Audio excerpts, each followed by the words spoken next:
9 Game of Thrones scenes that you need to see. Just like the movies, most TV shows have an abundance of footage left once shooting has wrapped up. It's down to the showrunner and the directors to decide what gets vacated on the cutting room floor. Here are the 9 deleted Game of Thrones scenes you need to see. Number 9. Loras and Marjorie. In HBO's Game of Thrones TV series, Marjorie's story and plotting in the initial season stayed mostly unaffected from the myths, and the character garnered popularity throughout the series. Marjorie first appeared in the second season, pursuing her marriage to Renly, and the incidents reveals that she is well aware about Renly's relationship with her brother Loras. We have included this scene not just because it illustrates that Finn Jones can even act if he's given the right stuff, but because it also would have given fans a quick glance at Marjorie's motivations. She is simply trying to design and plan her next move, as she reassures her miserable brother about the demise of his true love, who also appears to be her husband. But as you climb on that pyre, I won't watch you burn.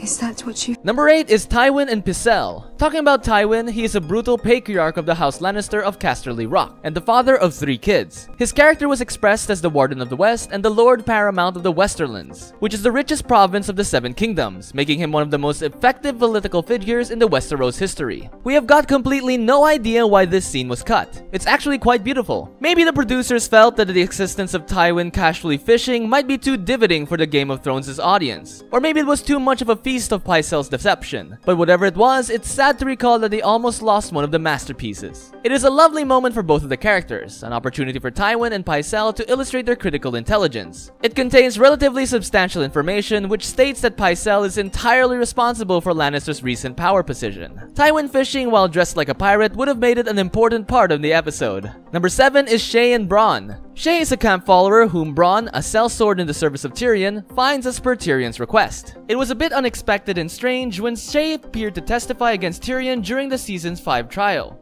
mainly because this scene, which contains crucial character motivation, was not aired. The show messed around with Shae's image quite a bit. She started strong with his character, but later on, she got more erratic as the show went on. This scene would have worked in to explain the trend by offering us a key look at her emotional states, which was unfortunate that the scene was cut.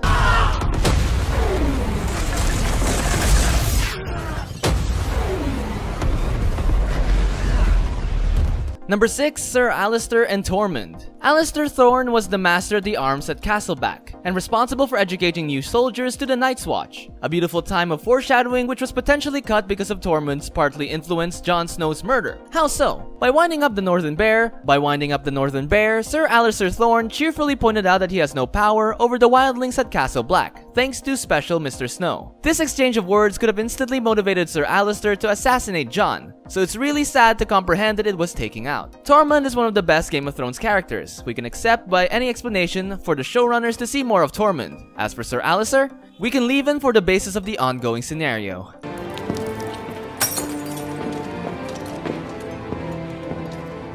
The battle is over.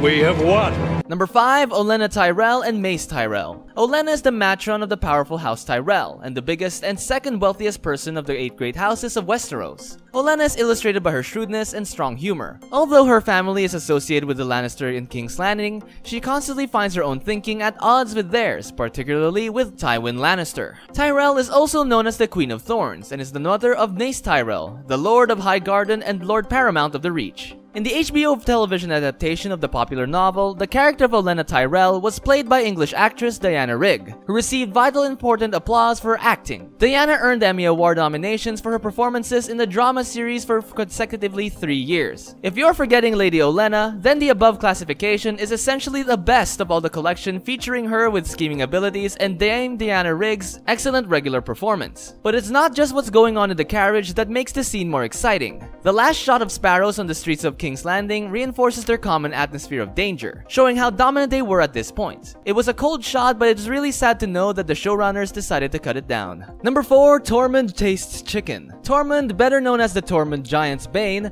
is a famous wildling ranger in Game of Thrones. On his huge arms, Tormund is seen wearing golden bands carved with the runes of the First Men, which have been passed down by his ancestors. Tormund is portrayed as a friendly character who likes cracking jokes and has a great fondness for food and drinks, which mainly includes beer and fermented beverages. Moreover, the show directors decided to take down the scene which captured Tormund eating chicken deliberately. You are my queen. Now and always.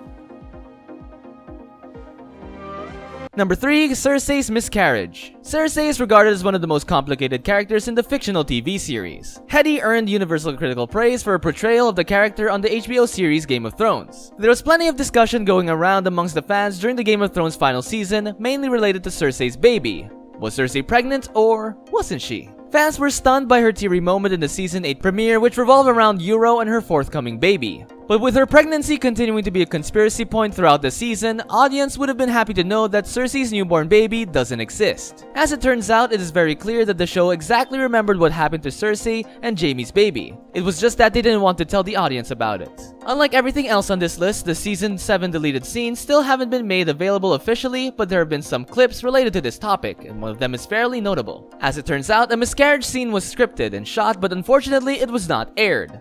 Maybe because the Season 7 had another birth progression, a part of Jon Snow's origin reveal. But the miscarriage progression of Cersei's child would have stayed in, because it entirely transformed Cersei's Season 8 story angle. Number 2. Sansa and Sandor Clegane. Sansa Stark is the second and the eldest daughter of Eddard Stark and Lady Catelyn Stark. Raised as a gentlewoman, Sansa symbolizes the conventional femininity interference required by the Westeros community, and is widely acclaimed as a generous and adorable young maiden. Sansa has been characterized as tall, slim, and a beautiful woman, destined to be queen. Talking about the Hound or Sandor Clegane, the character is portrayed by Scottish actor Rory McCann. Sandor is considered one of the most vicious and powerful fighters in the Seven Kingdoms. His complexion is marked by gruesome facial burns which he fetched as a child when his brother smashed his face into a brazier, which created a crippling fear of fire in Sandor's heart. While originally appearing to be fierce and fatalistic, the Hound later proved to be far more decent, emotional, and gracious, particularly throughout his alliances with Sansa. This one will be an unusual watch for people who have forgotten the Hound from Game of Thrones. But while we are totally happy that this scene was deleted as it goes a bit too far, the Hound pulling Sansa with his armored hand is really awkward. However, it is really fascinating to revisit it, just because it gives us a good look at Sansa's toughening up. The seeds of Lady Sansa of Winterfell are sown from this particular instance. Number 1 is Littlefinger and Varys. Varys' character is played by Conleth Hill. Varys is a retired slave from the fictitious city of Lys and the champion of whispers in King's Landing. Talking about Littlefinger, he is the master of coin in King Robert's small parliament. He is a childhood friend of Catelyn Stark, having grown up with her in Riverrun. Littlefinger's character is played by an Irish actor, Aidan Gillen, for which Aidan has amassed a positive acclaim from critics. Talking about foreshadowing, the following scene is one of Season 7's biggest surprises, the loss of Littlefinger. Varys' withdrawn curse-like talk has become more applicable, but this extended scene is even more than that. Littlefinger's bragging about his comrades while diminishing Varys' friends came back to taste him. Basically, as it turns out, Varys has much decent taste in companions than Lord Baelish. This lost moment feels like some typical George R.R. Martin scene location that showrunners viewed more than the requirements. Anyways, that's it for today. We will see you in our next video, and thanks for watching.